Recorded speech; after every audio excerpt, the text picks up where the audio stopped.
Hello, night owls. I am Dusky Nights, and I bring you real-life horror stories that will help you sleep, or maybe keep you awake.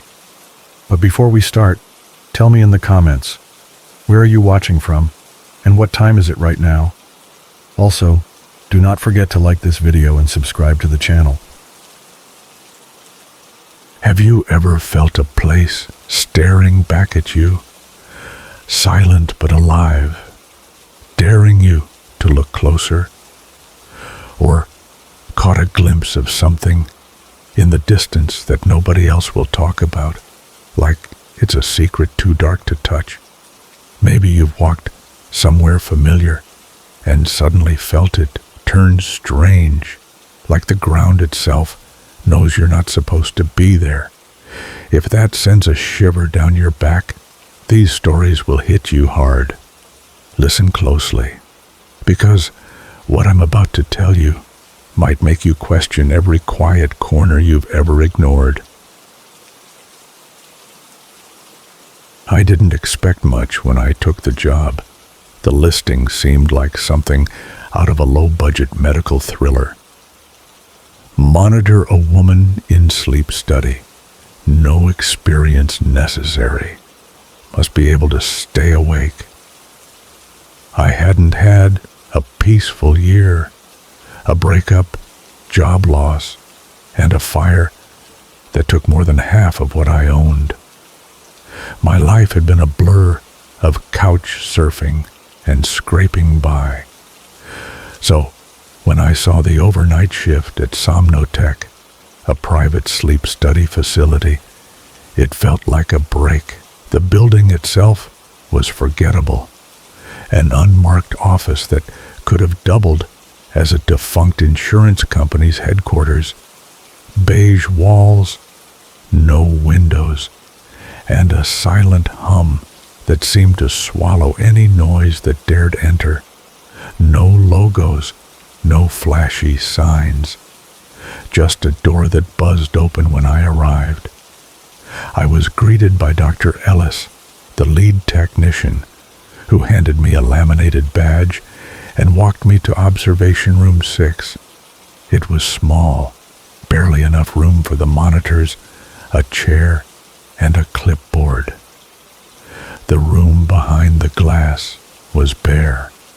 White walls, padded corners, and a single hospital-style bed. On it lay Marla, the woman I was tasked with monitoring.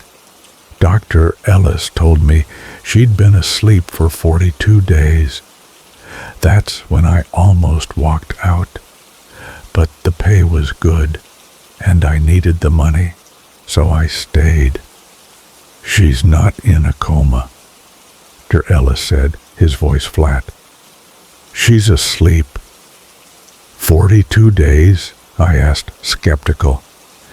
Yes, he answered simply, and she's not waking up anytime soon. I raised an eyebrow but didn't press further. There was no point. What should I do? I asked. He leaned in, his voice lowering. You'll observe her. Keep a log of her REM cycles. Just make sure you don't go into the room. Got it? I nodded. Got it. The first night passed quietly. Marla lay still, attached to all the standard equipment, breathing tubes, pulse oximeter, and a blood pressure cuff. The machines beeped regularly, nothing out of the ordinary. Every couple of hours, her eyes twitched beneath her lids, showing typical REM sleep activity. There was nothing strange to note, and I assumed the whole thing was just a routine assignment. But that was only the beginning. By the third night, I started noticing something odd. At around 2:30 a.m., Marla's hand twitched, more pronounced than before. It was subtle, but unmistakable. I marked it in the log. Then the strangest thing happened. Her lips moved, I rewound the audio feed, certain I was hearing things. It was my name. Her mouth had whispered my name, my real name. Nobody at Somnotech knew my name. I'd used an alias when I applied for the job. So how did she know it? I showed the recording to Dr. Ellis the next morning. He watched it in silence. When I asked him about it, he shrugged. "Maybe she heard you when you came in," he said. "The brain is a strange thing, Jess. Maybe it's just processing random bits of memory." 6 weeks of sleep? I asked, still unsure. Dr. Ellis didn't answer. "Just keep documenting," he said, walking away. The next few nights felt like they dragged on forever. But every night, Marla continued whispering my name. Every single night, sometimes fast, sometimes slow, but always my name. It felt wrong. I couldn't explain it, but it was like she knew something only I was supposed to know. On day 23, something changed. At exactly 3:07 a.m., Marla sat up in bed. Her eyes remained closed, but she turned her head slowly, almost mechanically, toward the camera. She didn't stop. Instead, she pointed at it. At me. I froze. Her fingers stayed raised for a long, agonizing 5 seconds before she slowly laid back down. I immediately radioed it in. "She's dreaming about you," the tech on call said. "That's a good sign." "What's a good sign?" I asked, confused. No response. By day 31, things had escalated.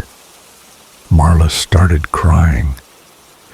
It was subtle at first, almost like a soft whimper, but over the course of a few hours, it grew into full sobs.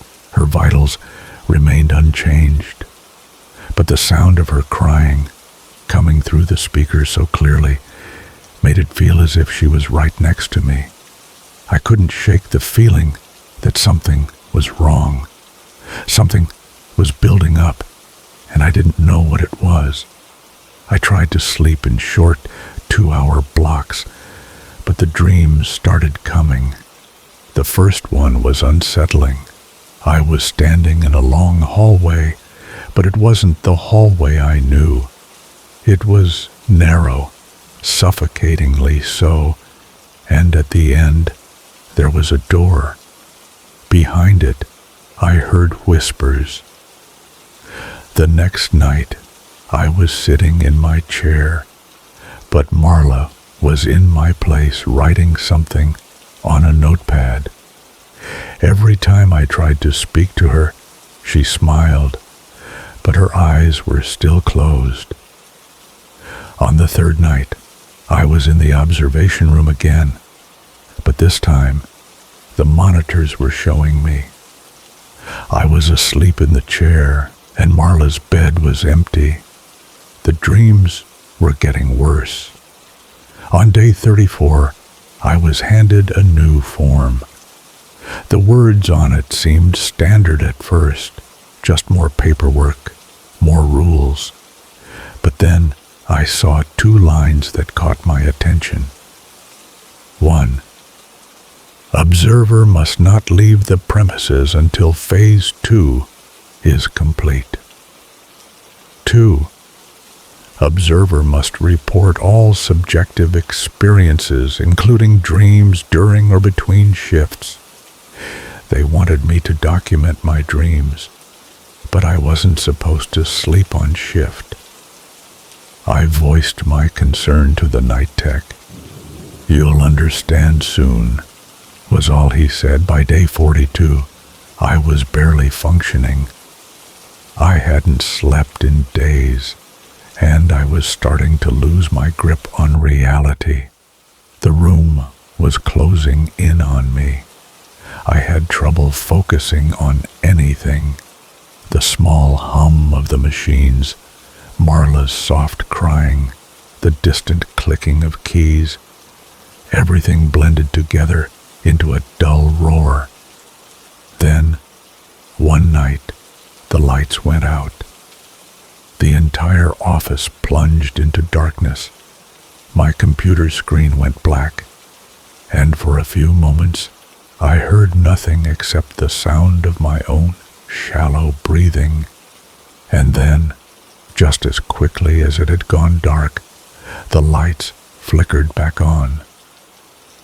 But something was different. Blair, one of my co-workers, stood over the divider that separated our desks. Her face was pale, her eyes wide. "That was really dark," she said. I nodded, but I wasn't paying attention to her. I was staring at my arm. There, in stark contrast against my pale skin, were 4 tallies. "Did someone draw this on me?" I asked, bewildered. My mind was swimming, trying to make sense of the sudden appearance of this strange marking. Blair frowned. "I don't know. I don't think so." I looked around. Other people were checking their arms too, all of us confused. Some had 3 tallies, others had 5. "What the hell is going on?" I muttered. Blair looked at me, equally stunned. "I have 3. "That's insane," I whispered. But then a voice crackled through the office. It wasn't from any of the speakers. It sounded distorted, as if coming from a PA system. "We apologize for the interruption," the voice said. "On all of your arms is a tally. You'll have 45 minutes to get rid of it. If you fail, you'll die." At first, people laughed, thinking it was some kind of sick prank. But the laughter died down quickly when the voice continued. "There is only one way to bring your tally down. Successfully kill someone else. 1 life taken is 1 tally removed. Best of luck." The room fell into silence. There was a collective pause before panic began to ripple through the office. People started looking around, trying to make sense of what had just been said. "Shit," Blair whispered, her voice shaking. The panic was tangible now. I could feel the tension creeping into my bones. The office had gone from a mundane workplace to something out of a dystopian nightmare. I turned to Blair. "We need to stay calm." But it was already too late. Chaos had already begun to unravel. "Are you going to call the police?" someone shouted from across the room. The man's voice was frantic. "No," another person replied. "We should stay quiet, keep our heads down." A heated debate broke out, but it was clear none of us had any real answers. Then someone stood up and made a move toward the exit. People began to follow, moving like they were in a trance. I grabbed Blair's arm. "We need to leave," I said, my voice low, but Blair wasn't listening. She was frozen, staring at the others who were making their way toward the exit. And then, as if on cue, the first attack happened. A man from the accounting department lunged at Blair, his scissors gleaming in the harsh fluorescent light. He aimed for her throat, but I was quicker. I grabbed a pen from my desk and drove it into his neck, the force of it stopping him cold. The office erupted into chaos. People screamed, ran, and fought. Blood soaked into the carpet, and the air was thick with fear. We ran, but we weren't safe yet. As we made our way toward the stairwell, Blair turned to me. "What if it's real?" she asked, her voice shaking. "We'll cross that bridge when we need to," I said, trying to keep my voice steady, but I could feel it. The escalation was coming. The darkness was already here, and no one was going to make it out unscathed. The next few hours felt like days. We ran through the hallways, moving past people who were losing control. We tried to find a way out, but the world had already turned upside down. And then I saw it. The girl in the chair, the one who had been watching me from the other side of the glass. Her eyes were wide, her face filled with fear, and behind her, the figure of someone else. A shadow, a reflection of me, the other me. And in that moment, I knew the truth. We were all already asleep, and there was no waking up. The marks on our arms weren't just tally marks. They were a countdown to the inevitable, to the final step, and we were running out of time.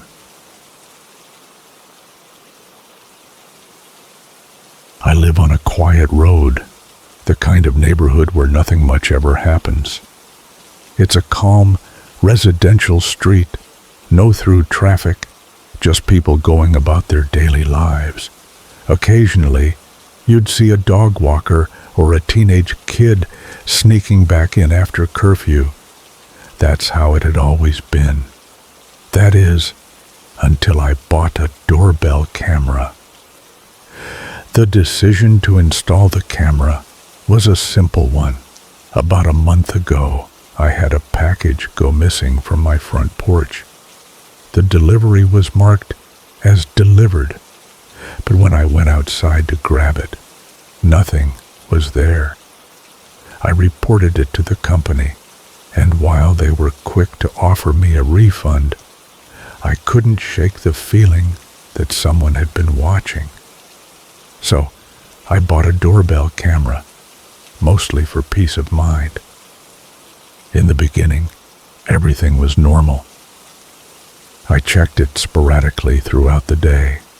Cats running across the street, the wind blowing the leaves around, the occasional jogger, the usual. But then came last Thursday night. That's when things started to get strange. It was 3:12 a.m. when I received the first motion alert. Groggy from barely any sleep, I opened the live feed on my phone. The footage was foggy, barely distinguishable, but I could see a man standing across the street, just standing there. No movement, no clear purpose. His arms hung at his sides. His posture was stiff, like he was waiting for something. I immediately felt uneasy, a strange pit forming in my stomach. The man didn't move for nearly 30 seconds. He just stared at my house. I couldn't make out much detail due to the fog, but there was something off about him. His head was tilted slightly to the left, almost unnaturally so. It looked like his head wasn't sitting properly on his neck. I wondered if he had been out too long, or maybe had too much to drink. Maybe he was waiting for a taxi. Still, it didn't sit right with me. My finger hovered over the button to delete the footage, but instead, I watched it until the man disappeared from view. I tried to forget about it the next day. The footage was strange, but it didn't seem like it was worth worrying about. But when I checked the motion alerts again after getting home from work, I found that the man had returned. Same time, 3:12 a.m. This time, however, he wasn't just standing there. He was dancing. At first, I thought I was seeing things. The movements were slow and uncoordinated, almost like someone pretending to be a ballerina underwater. His arms swayed awkwardly, his feet dragging. The whole thing seemed off. There was no music playing, no sound at all, except for his slow, shuffling movements and the creak of the road beneath his feet. His pace was deliberate, as if he were doing some strange dance, all for the sake of being seen, and the whole thing made my stomach churn. Then, just as suddenly as he began dancing, he stopped. He turned slowly to face my house, and then he raised one hand and waved at me. A long, slow wave, as if I was supposed to see it. The footage ended right there, leaving me to feel even more unsettled than before. I didn't know what to make of it. What was this man doing? Why was he across the street at such an hour, dancing for no reason? I showed the video to my friend Sarah the next day. She just laughed, assuming he was drunk or on something.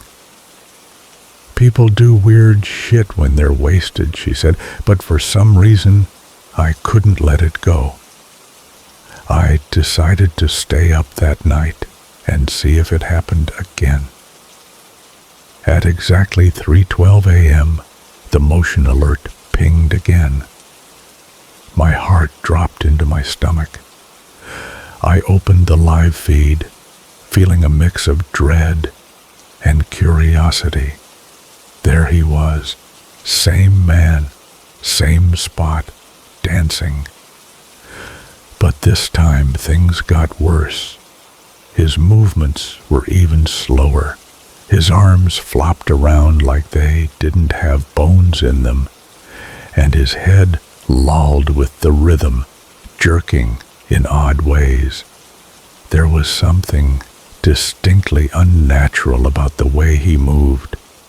It was like he wasn't in control of his body. The entire thing felt wrong. It looked as if he was just going through the motions, like something was controlling him. Then, just like before, he stopped. But this time, when he turned around, he didn't face the street. He turned his back on the camera and stared at the ground. And then it happened. His neck cracked, a loud, sharp noise that echoed through the mic on the camera. I felt the hairs on the back of my neck stand up as I watched his head turn all the way around. His body stayed still at first, while his head twisted 180 degrees to face me. His mouth was open, slack, and his eyes were wide, almost too wide. He stared directly into the camera. His expression was unnatural. It wasn't just eerie. It was as if he were studying me. Then, the body began to move. His torso rotated slowly, and with an unnatural snapping motion, his joints popped and cracked as if they weren't meant to bend that way. It was like watching a spider unfold, the limbs moving in jerky, uncomfortable motions. His arms twisted and contorted, the bones creaking as his body turned fully around to face the camera. It was the most grotesque thing I had ever witnessed. When he was fully turned to face me, he froze, and then, without warning, he sprinted toward the camera. There was no build-up, no hesitation, just a sudden, explosive movement. His arms flailing behind him, his knees high, his head hunched forward. His movements were erratic, animalistic, as if he hadn't learned how to walk on two legs properly. I watched in frozen terror as he sprinted across the street, getting closer and closer to the camera. His face filled the screen, his jaw hanging open, his eyes wide and unblinking. And then, just before the camera could capture him fully, bang! The screen went black. Bang, bang, bang. I heard it. Not from the camera, but in real life. Someone was pounding on my door. Hard. The door frame shook with each hit. The chain lock rattled as it struggled to hold against the force. I was frozen. I couldn't move, couldn't breathe. The pounding continued over and over. Someone was throwing themselves at the door. Then, all of a sudden, silence. No footsteps, no breathing, just a heavy, suffocating silence. I waited. I didn't sleep. I sat on the floor, staring at the peephole in my door. I couldn't take my eyes off it. I don't know how long I sat there waiting until, finally, at 3:27 a.m., I called the police. When the officers arrived, they found nothing. No signs of anyone having been near the door. No damage. No footprints. No fingerprints. No evidence of anything out of the ordinary. One of the officers even looked over the footage with me. But when I checked the app, the footage was gone. Every clip, every moment of that man dancing, every moment of his strange, violent sprint across the street, gone, wiped clean. The officer didn't believe me. He said it was probably a glitch, maybe a prank. Maybe it was just my imagination, but I knew what I saw, and I knew what I heard. The next morning, I deleted the app. I took the doorbell camera offline. I didn't want to think about it anymore. I wanted to believe that whatever had happened was over, that I was safe. But that night, around 3 a.m., I received a text from an unknown number. "Are you watching?" I stared at the text, my heart pounding in my chest. I didn't open the door. I knew better than that. But I looked through the curtains, across the street. He was there. Not dancing this time, just standing, staring at my door. I don't know what he wants. I don't know why he's here. But I know one thing for sure. He's not going to wait much longer. Each night, I've been waking up at exactly 3:12 a.m. I can't explain it. I don't know why, but I always wake up just before I receive the message. I check my phone every time, and every time there's another text, another ominous message. He's still waiting. And tonight, I can hear him outside. I know he's there. I feel his presence. But I can't let him in. Not again. Because this time, I think he's coming for me, and I don't think there will be anything left to stop him. I've tried everything I can think of. I've installed locks. I've sealed up the windows. I've even gone so far as to leave town for a few days, hoping that would throw him off. But each time, without fail, he finds me, and I'm running out of places to hide. Because one thing I know for sure is that he's not just standing across the street anymore. He's inside my head. He's always there, waiting. And I'm starting to believe that maybe, just maybe, he's been here all along. Now, it's 3:12 a.m. again. The screen goes dark, and I wait. I was driving alone down Highway 83, trying to escape from the remnants of a terrible year. Life had been brutal to me. An awful breakup, the loss of my job, a devastating fire that took nearly everything I owned. I needed a break, something to clear my mind, and I thought a cross-country drive might do just that.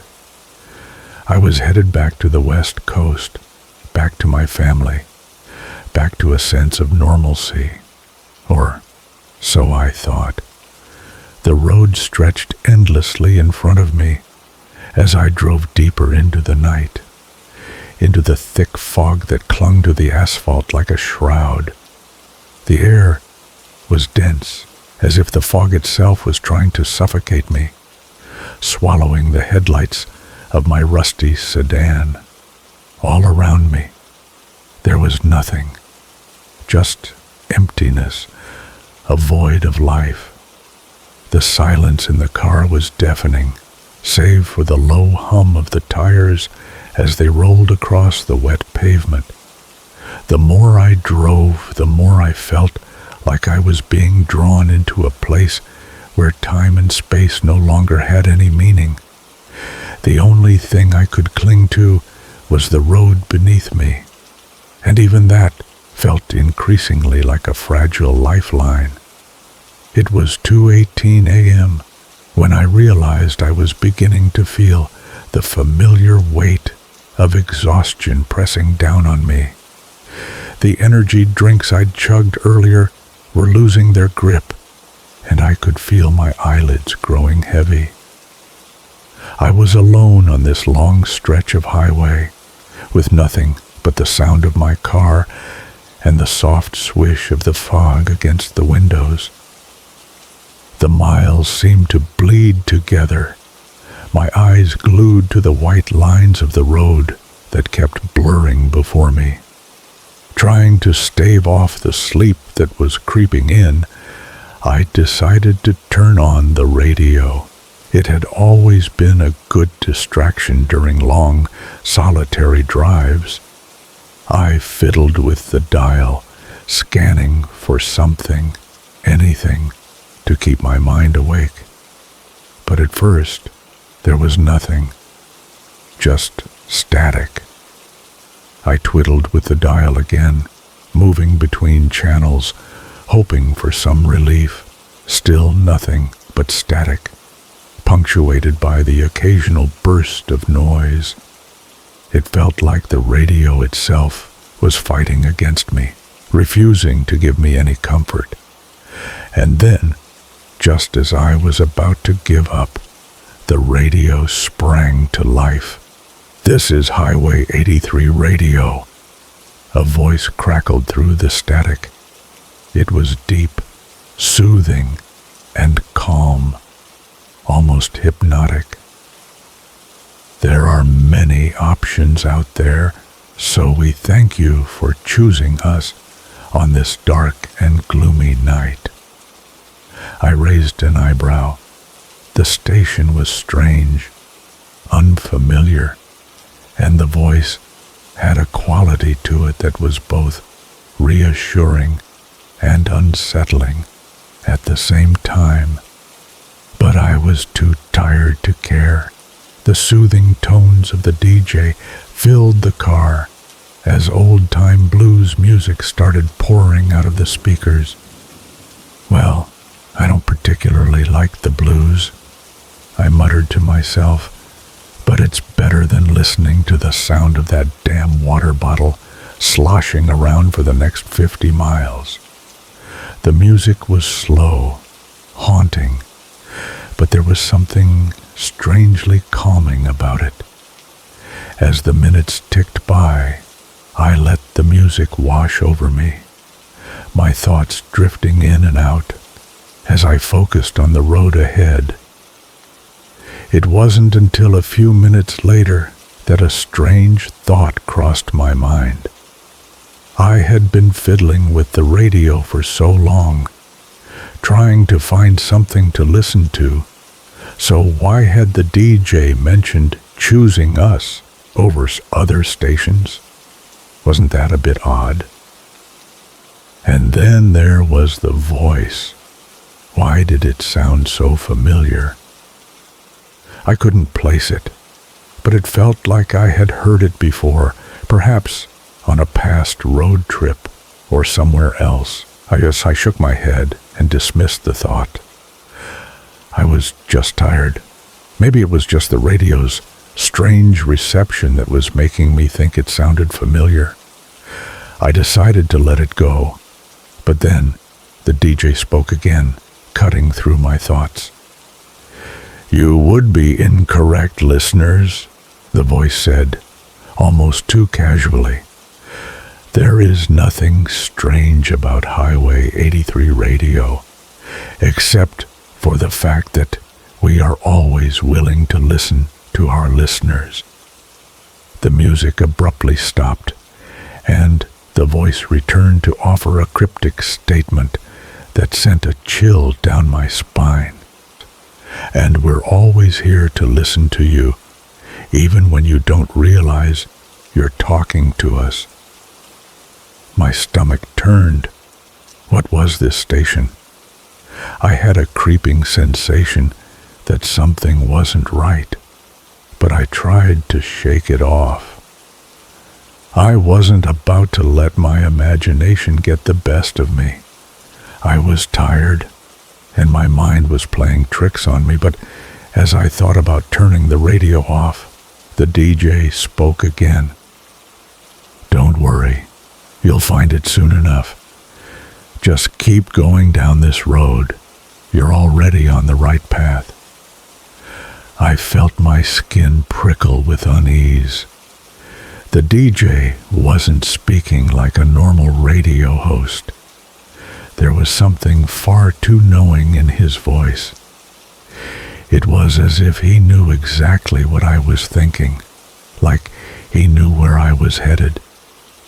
My heart pounded in my chest, and for a moment I considered pulling over and shutting the radio off completely. But before I could do so, the music resumed, this time even slower, almost agonizingly so. The sound was eerily distant, as if coming from a place far beyond the static. I felt like I was trapped in a haze, not entirely in control of my thoughts or actions. I glanced over at the radio dial, but it was stuck. The numbers were frozen on the station, and no matter how much I twisted the knob, it wouldn't change. It was like the station had locked itself in, and I couldn't escape. And then came the voice again. "You're not alone," it said, low and conspiratorial. "You never were. You just didn't know it yet." I froze, a cold shiver running down my spine. What did that mean? I was alone in the car. I had been for hours. The voice continued, now more urgent, more strained. "Do you think you're safe? Do you think this road leads you to where you want to go? It doesn't. It never does. You're already too far gone." I felt my pulse quicken. My hands tightened on the steering wheel. I glanced nervously in the rear-view mirror. The road behind me was empty, just as it had been for miles. I was completely alone, except for this strange voice. Suddenly, the voice distorted, becoming garbled and faint. I couldn't understand what it was saying, but then, through the static, I heard one word clearly: "Turn around." It was almost a command. My body froze. I gripped the steering wheel tighter, the words echoing in my mind. I didn't know what to do. I couldn't explain it, but I was terrified. There was something wrong. Something about this station, about the voice, was just wrong. I told myself to keep going, just get through it. But when I glanced at the road ahead, I saw something in the distance, a light, far down the highway, approaching fast. My heart skipped a beat. The voice came again, distorted as though it was being transmitted from somewhere far away. Keep driving, but don't look back. Don't look behind you. I knew what it wanted me to do. It wanted me to ignore what was coming up behind me. It wanted me to stay on the road, keep driving, and pretend that nothing was wrong. But as I neared the light, it grew brighter, sharper, closer. I could see it now, a car speeding toward me. It was like it appeared out of nowhere, coming down the road at a blinding speed. "No," the voice said, "don't turn. Keep your eyes forward." I didn't know why, but I obeyed. I kept my eyes glued to the road ahead, not daring to look at the car in the rear-view mirror.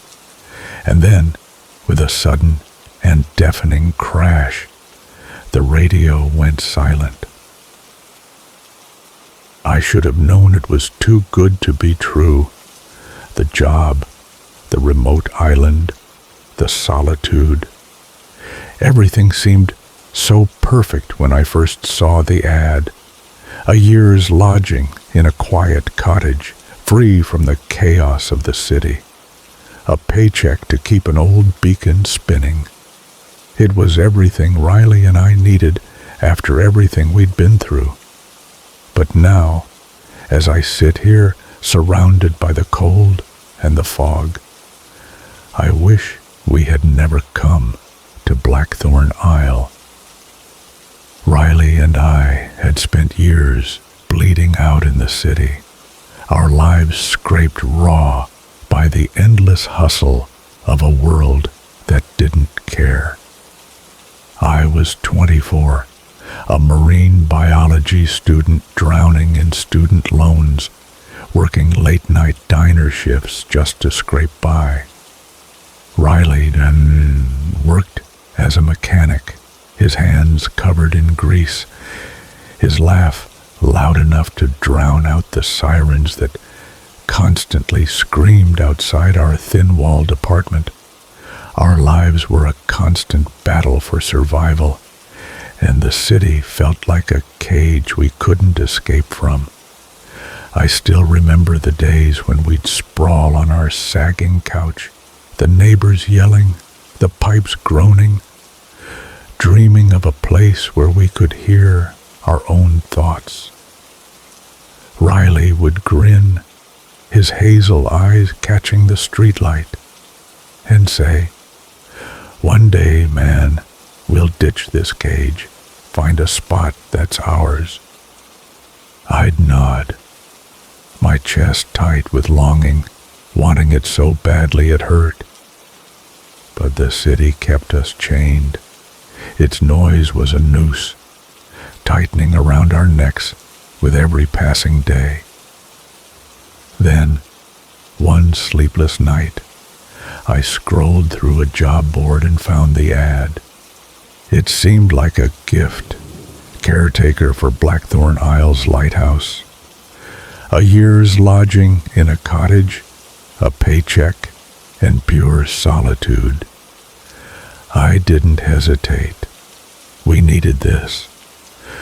I called the number on the ad, and when the agent answered, his voice was shaky, like he was reading from a script he didn't want to read. "You sure about this?" he asked, his voice tight. Before I could respond, he hung up. We didn't care. We were too desperate for an escape to question it.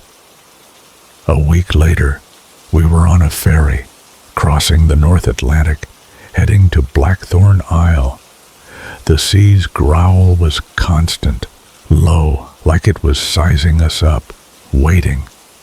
When we arrived, the rocky shore greeted us with its harsh, jagged beauty, and I couldn't help but feel a sense of unease. But Riley was ecstatic, his grin wide as he stepped off the ferry. "This is it, brother. Our reset. Feel that air." He breathed in the salty breeze, and for a moment, I smiled and nodded, trying to shake off the odd feeling creeping up my spine. Blackthorn Isle wasn't a place you'd see on a postcard. It was a bruise on the ocean, a chunk of stone, where the wind cut deep and the sea never slept.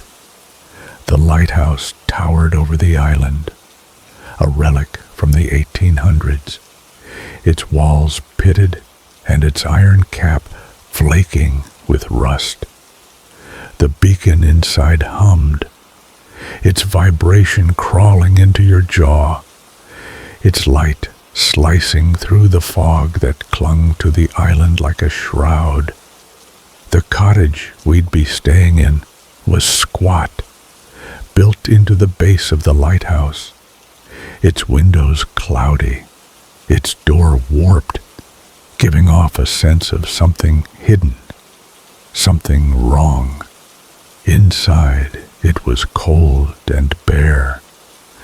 The main room was furnished with a table that had deep scratches, a stove that hissed, and a desk heavy with age. The smell of damp wood and oil filled the air, the floor chilling my feet through my socks. Upstairs, the bedrooms were small, the mattresses thin, the blankets stiff, and the hallway was dark, shadows sitting in corners untouched by the single flickering bulb overhead. It was a far cry from what we'd imagined, but Riley didn't care. His eyes lit up as he kicked open the door, his voice booming with excitement. "Check this, man. Our own fort. No one to bug us." He dropped his duffel, spun around, and spread his arms wide. "Give it a month. We'll have my sketches up, your fish drawing. We'll make it home." His enthusiasm was contagious, and I caught myself grinning, caught up in his fire. But the cottage didn't answer. Its silence was thick, like it was soaking up his words, giving back nothing but a creak, a sigh from the walls. I tried not to let it bother me. We were here now. This was our fresh start. The work began immediately. We swept dirt from corners, oiled the gears of the beacon, and cleaned the cottage. Riley climbed the tower to check the light, his boots echoing on the spiral stairs. I stayed below, organizing supplies, my mind drifting to the sea outside, its roar never fading. Riley would call down, teasing, "You slacking already, Professor? Need me to do your job too?" I'd yell back, "Keep dreaming, grease monkey. I'm carrying you." His laugh would drift down, grounding me, making the island feel smaller, safer. But as the days passed, I began to feel something shift. The island wasn't just quiet. It was alive, playing games we didn't understand. We walked its trails, the cliffs sharp and the sea churning below, foam curling like fingers. Riley would kick rocks, joking, "Bet there's fish down there you'd nerd out over, right?" But I could tell his eyes lingered on the water, uneasy. The gulls were swarming more than usual, their wings loud, their cries wrong, almost like names, almost like words. I tried to laugh it off, but Riley grabbed my arm. "Let's move, man. They're giving me the creeps." We hurried back to the cottage, the fog pressing close around us, the sea's growl growing louder, like it was chasing us, waiting. It wasn't long before I noticed something strange. As I checked the dock, making sure Tor's ropes hadn't frayed, I saw it.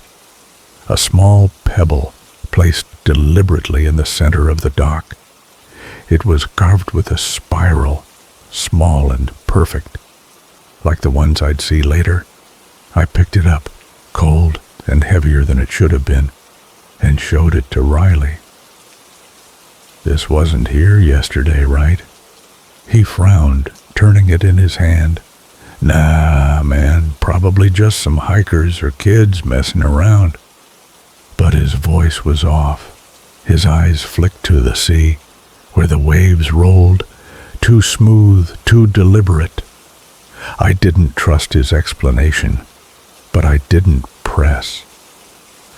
I kept the pebble tucked in my pocket, its weight a reminder that something was wrong, something we hadn't figured out yet.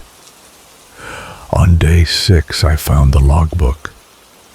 I was dusting the keeper's desk when I noticed a hidden drawer tucked deep in the wood.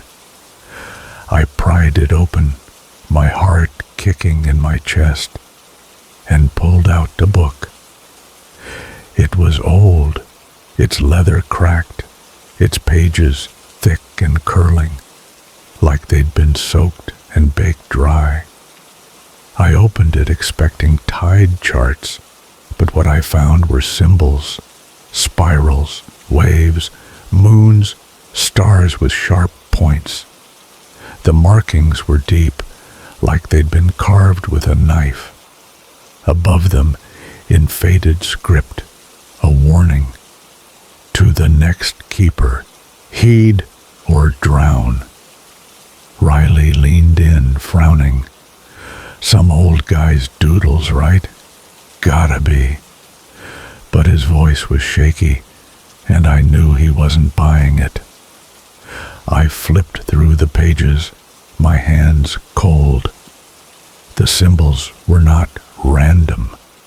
They were rituals, rituals tied to the island, rituals that commanded respect, that carried power.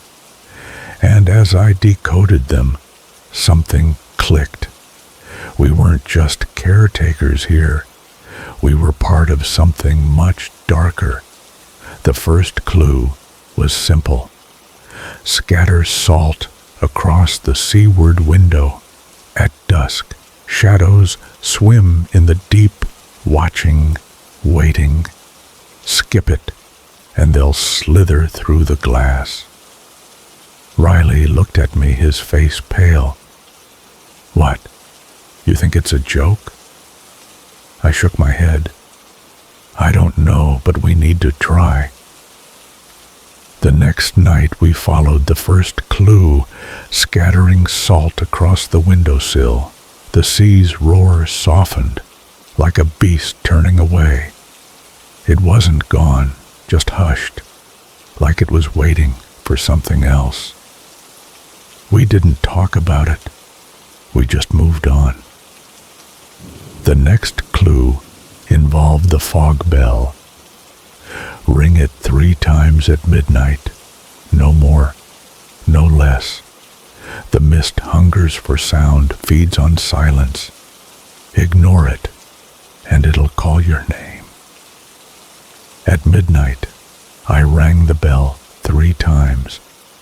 The fog grew thicker, pressing in around us, but nothing happened.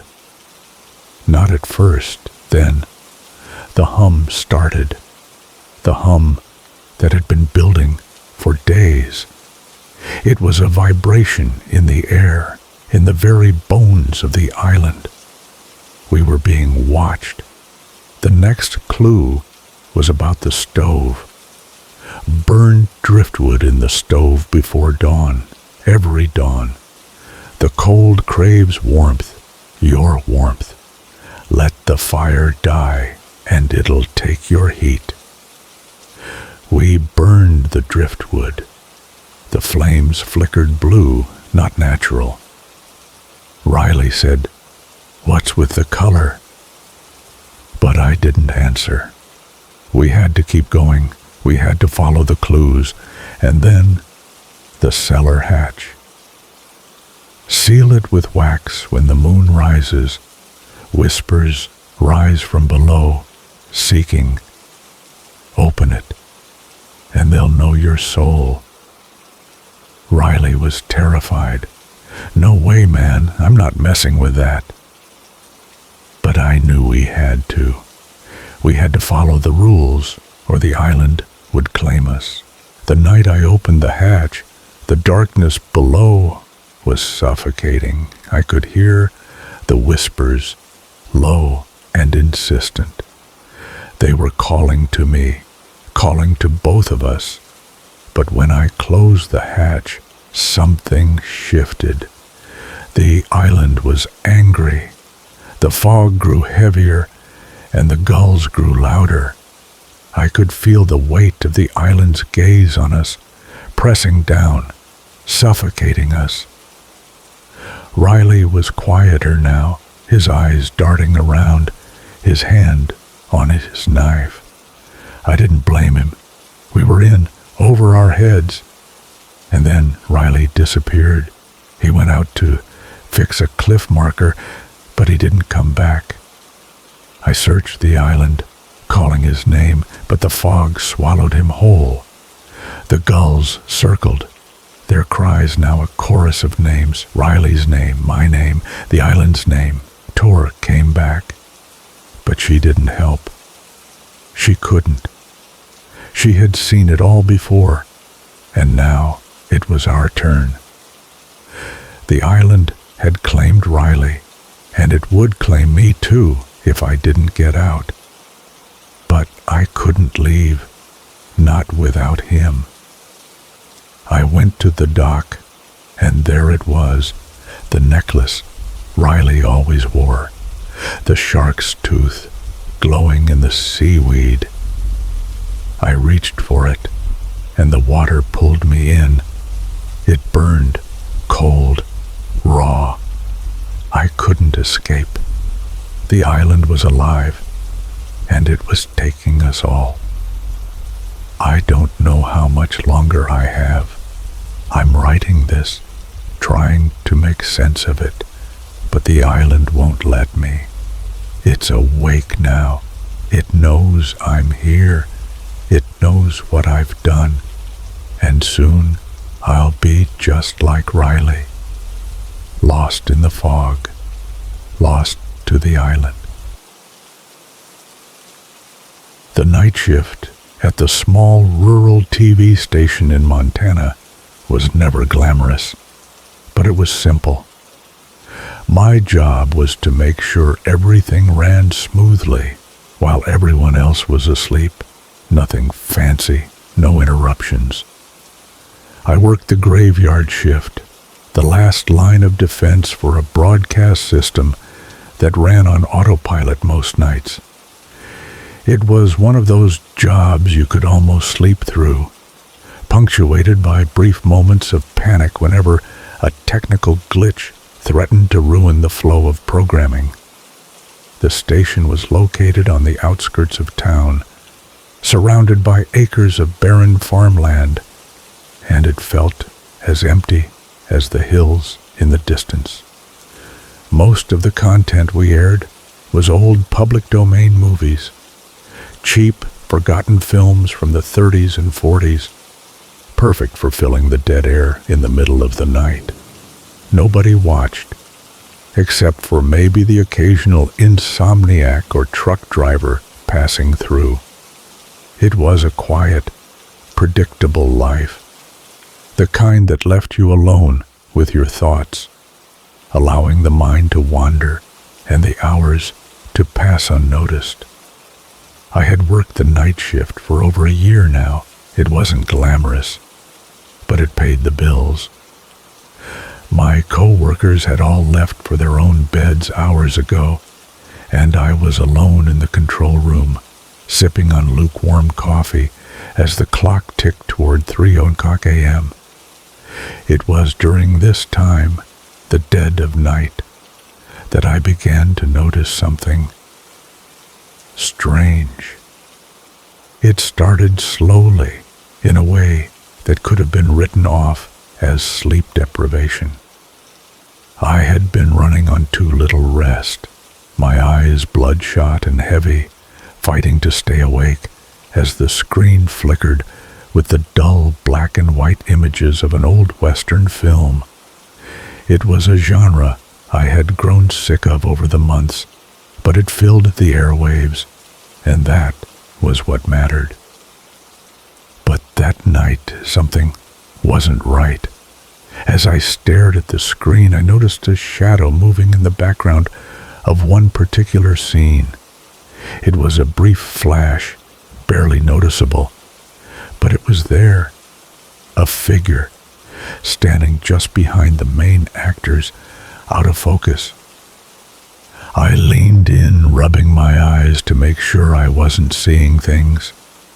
The figure wasn't part of the set. It wasn't in the scene during the earlier take. My heart skipped a beat as I hit rewind on the system, replaying the scene, half expecting it to be some sort of mistake. When the video played again, the figure was gone. Must be the coffee, I muttered to myself, trying to shake off the unease. Night shifts always had a way of messing with your mind. I was probably just imagining it, but the feeling lingered. The next night, the same strange occurrence happened. This time, it was an old noir film. A woman in a dimly lit apartment was delivering a monologue, her voice laced with tension as she leaned over her desk. As the camera panned behind her, something caught my eye. In the window behind her, just for a split second, I saw a face, a pale, distorted face, peering in from the outside. I jumped out of my chair, fumbling with the controls as I rewound the footage. My heart was pounding now, adrenaline rushing through me. I played it back, staring at the monitor with wide eyes. Nothing. The face had vanished, leaving only the dark, silent apartment behind. I leaned back in my chair, rubbing my temples, trying to calm my racing thoughts. My phone buzzed in my pocket, and I checked it out of habit, but the screen only displayed the time, 3:12 a.m. I felt a cold sweat form on my forehead. Just a glitch, I muttered to myself, but the unease refused to leave. I decided to start recording the broadcasts on my phone just in case. Maybe there was some technical glitch I hadn't accounted for, something in the signal that was causing these weird interruptions. But when I reviewed the footage I'd recorded, there was nothing strange. The films looked normal. No strange faces, no mysterious figures lurking in the background. Everything was as it should be. But when I looked at the live feed again, there they were, fleeting shadows, strange distortions on the faces of the actors, background extras who stared directly at the camera when they weren't supposed to. The situation escalated in a way I couldn't have prepared for. It happened during a 3:00 a.m. broadcast of Night of the Living Dead, an old classic that we aired regularly. The film was grainy, familiar. I'd watched it a dozen times, but this time, halfway through the movie, something happened that made my blood run cold. There was a scene where a zombie shuffled across the screen, just like in every other viewing, but this time, it was different. The zombie stopped. It turned its head as though it had noticed something or someone. It stared straight into the camera and its mouth opened. The lips moved. I froze. The zombie's lips clearly said something. It wasn't part of the script. There was no audible sound, but the words were crystal clear. We see you watching. I felt the air in the room grow thick. My breath caught in my throat as I reached for my phone, recording the moment. My hands trembled, but when I played the footage back, the zombie was shuffling around mindlessly as it should have been. But I knew what I saw, what I had felt. I couldn't stay silent about it any longer. I went to my supervisor, desperate for some explanation. Maybe it was some sort of joke or prank. Classic night shift paranoia, he said, laughing it off. You're just tired. Lack of sunlight is getting to you. Take some vitamins or something. I wanted to argue, to scream that something was wrong, but his dismissive tone stopped me. Maybe he was right. Maybe it was the exhaustion messing with my mind. But no matter how hard I tried to rationalize it, I couldn't shake the feeling that something was wrong. Something was happening during those 3:00 a.m. broadcasts. Something I couldn't explain. I became obsessed with it. I couldn't stop thinking about the figure, the face in the window, and the zombie's chilling message. 4 nights ago, I made a breakthrough. I realized that the anomalies only appeared during the live broadcast. They weren't present in the digital files themselves, which meant that something or someone was intercepting or altering the broadcast signal between the station and the transmission. I had to know what was happening, so I set up a second monitor directly connected to the antenna feed to compare it with the broadcast output.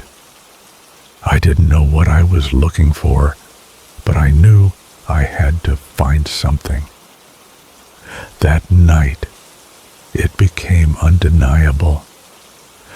I watched the Maltese Falcon on the studio monitor. Everything appeared normal, just as it always did. But when I glanced at the broadcast feed, I saw the subtle differences. Background characters moved differently. They twitched, like their movements were out of sync. And Humphrey Bogart's eyes, they were solid black, empty, hollow sockets. I took photos. I documented everything.